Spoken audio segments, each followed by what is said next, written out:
Hello friends, Heidi here from Rain Country. God is good all the time, and I'm here for another Monday this and that video where I talk about all kinds of different topics, maybe leading you back to some old videos, answering questions that have come in the past week, just giving you general updates on whatever it is I feel like talking about. So let's get to the topics of today, and I know I'm listing the potato thing first, and if you want to skip ahead to that, I'll put the timestamp here, but because some people don't listen all the way through, I want to make sure I get this out at the top of the video, and that is about the collaborations I'm putting together with my subscribers. So we have two that are ongoing all the time. One is the natural healing testimonies, and then the preparedness testimonies. So what those are is simply you sharing with me, typing it up, sending it in an email, your own personal testimonies for the natural healing. What kind of herb or whatever did you use to cure yourself, your family, your pets from whatever kind of ailment you had? And then the preparedness testimonies are about how either you got yourself into a better place without having to spend much money at all, or how your preparedness, being more prepared, helped you get through some difficult times. It can even be about both. So when you type those up, you want to send them to raincountryhomestead@gmail.com. While you can share these testimonies in comments, I'm not going to pull the testimonies from comments. I'll only take them from the emails because that makes it so much quicker and easier for me to deal with. So if you type it up in a comment and then decide you want to send it to me, copy that, don't screenshot it, copy and paste it into the body of a new email. And then title those accordingly. If it's a natural healing testimony, title it that way. If you want to do one for each, send them in separate emails, titling natural healing testimonies and preparedness testimonies. Then the third collaboration, this is one I do every so often, is a photo collaboration that fits into a topic or a theme. And this time it's going to be about food storage. So this is where you just simply take photos, really nice photos of either your pantry, things that you've put up, things that you've dehydrated, canned, or whatever, and just try to make them look really nice. Let me know the name you would like me to attribute to the photos, if you want me to attribute any name at all, and send that again, raincountryhomestead@gmail.com, with the title Food Storage Collaboration, because each one of those emails goes into a separate folder, so I know where to draw them from when I go to put together those videos. All right, let's get on to the potatoes. So what I have here are some dried sliced potatoes from my garden from last year, and here are dried diced up potatoes. And so I did a video on this last year when I was doing all that. I decided that year, instead of canning a bunch and trying to work through them from the food storage, I'd go ahead and dehydrate a bunch and see how I like them throughout the year. So I'm just here to give you a quick update. Maybe I'll even shoot another separate video on this to make it easier to find. But what I'm finding is that I really like the sliced ones. I finally got around to making a batch of moussaka, my own version, which is a combination of Serbian and Greek moussaka, and I'll link to that recipe in the description box down below, using the dried potatoes, and boy, was that nice.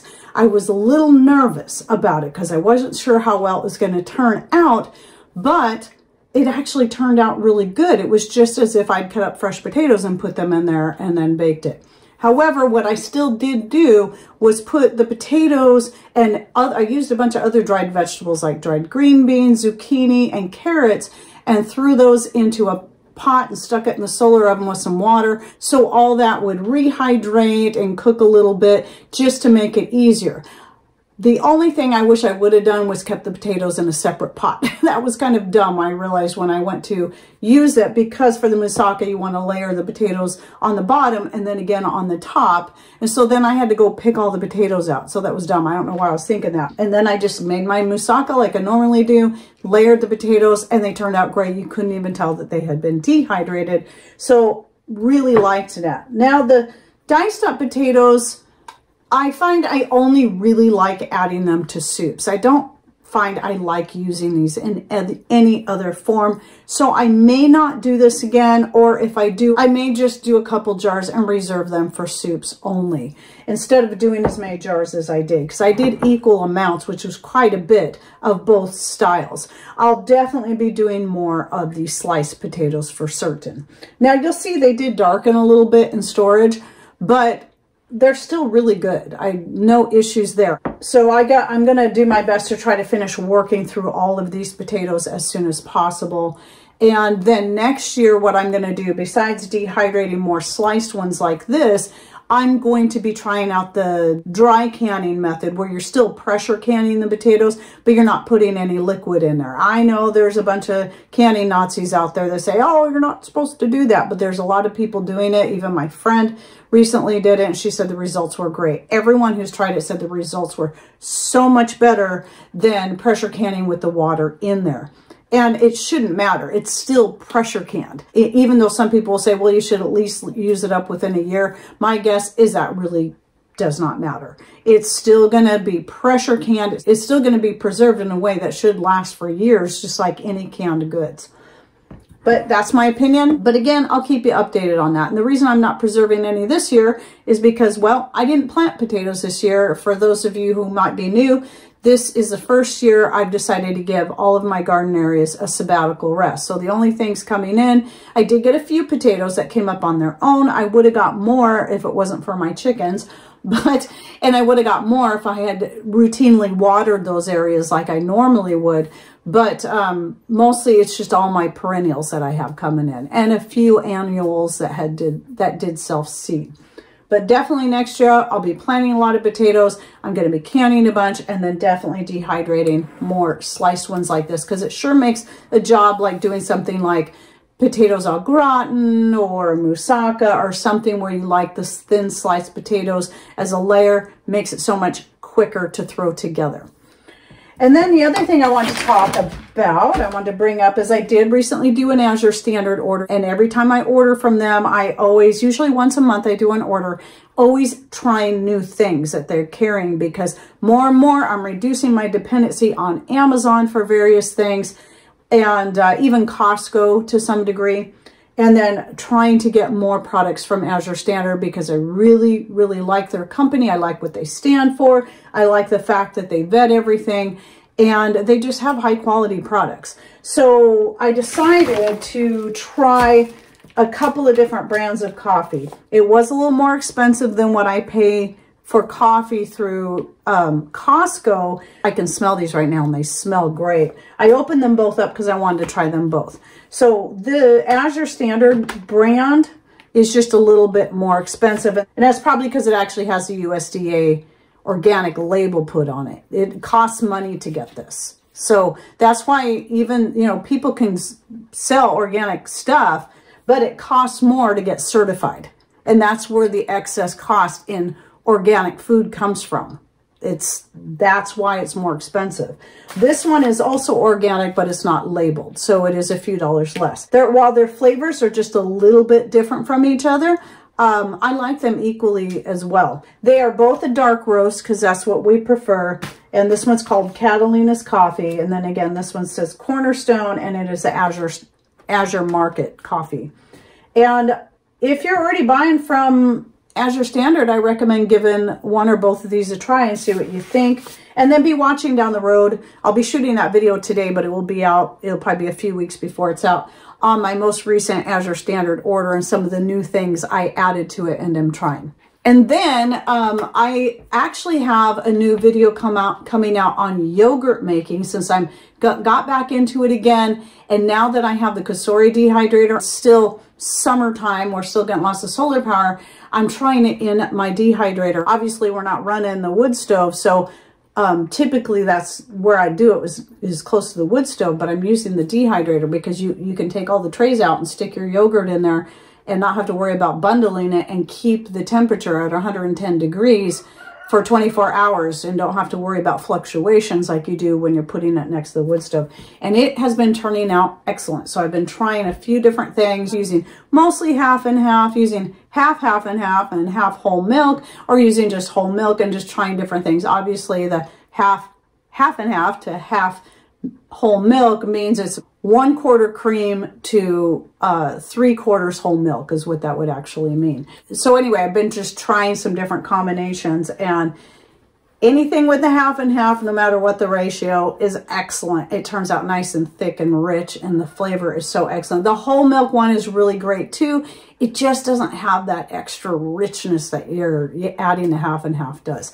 But I wanted to share real quickly, though that video will be coming out in 2 to 3 weeks.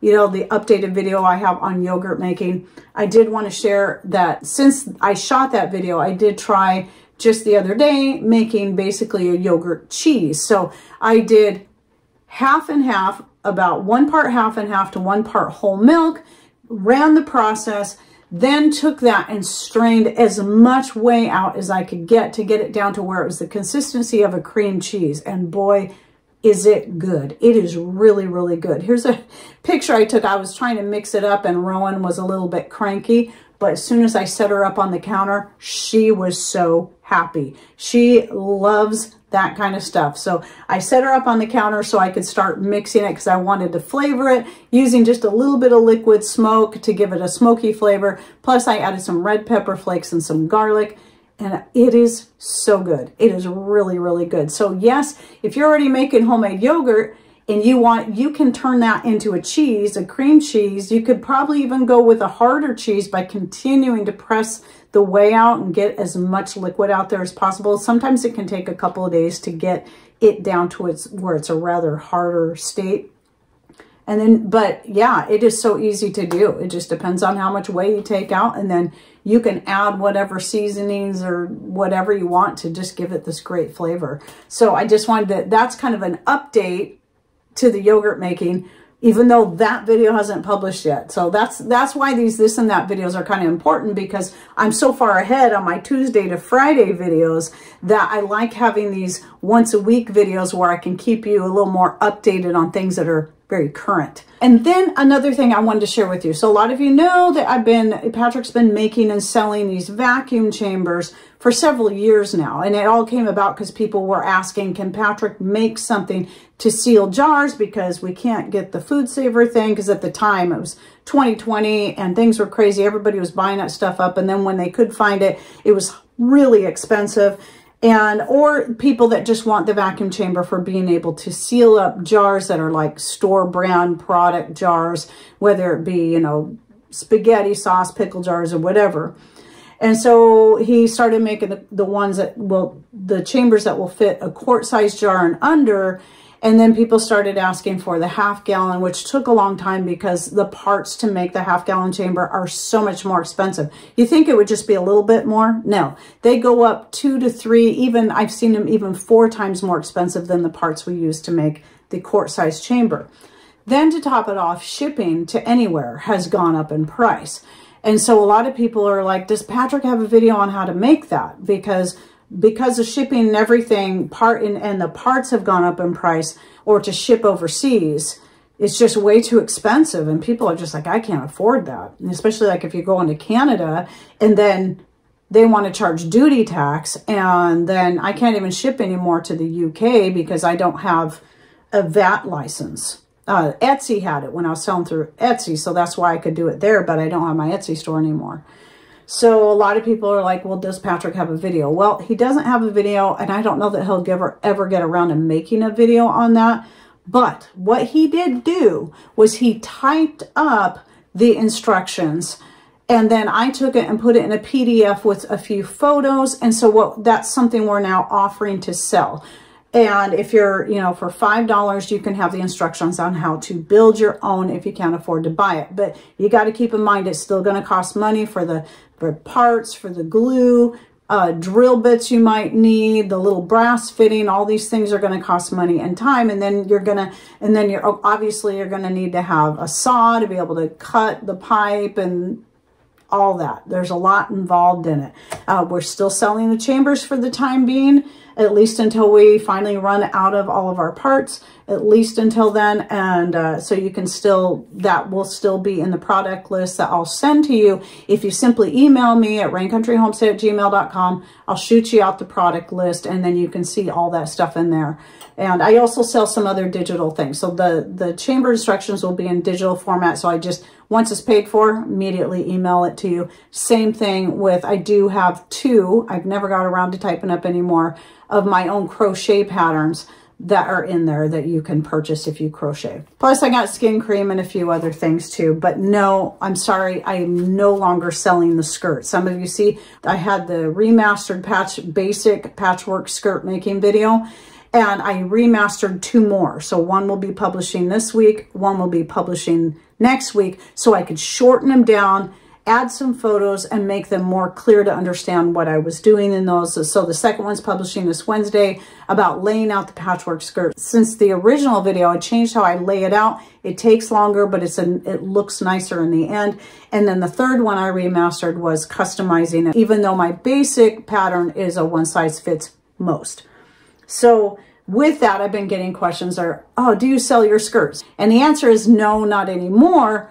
Even though I did sell them, I was actually pumping out a lot of skirts for years. I would make as many as 4 to 6 skirts in a week and then sell them just as quick as I could make them. Both as custom orders or Etsy orders, you know, that I just put them up on Etsy. Sometimes it would sell within 5 or 10 minutes of me putting them up on my Etsy store. But I had to give that up. I had to quit. So that's another reason why I wanted to go back and remaster those videos to make the instructions more clear. And then that way people can learn how to make your own. Even if you're new to sewing, you can do this. Go check out those videos. And just remember, I've got 2 more remaster ones coming out that you might want to wait to watch those until after they publish, so you can see it in its better, clearer form with added photos and instructions. All right, well, that's it for my this and that for the week. Any thoughts, ideas you'd like to share, put them in comments down below. Don't forget to put your entries into the different collaborations by sending those to raincountryhomestead@gmail.com, following the instructions I just gave you at the beginning of this video. And also don't forget, if you want to find any links I'll be putting down below, you got to click on more or show more somewhere down here below the video screen. You may have to scroll past an ad to find it, but the words will be there. You click on that, opens the description box to find all the information, including all our social media contact information and so on. And thanks for watching. Take care and God bless.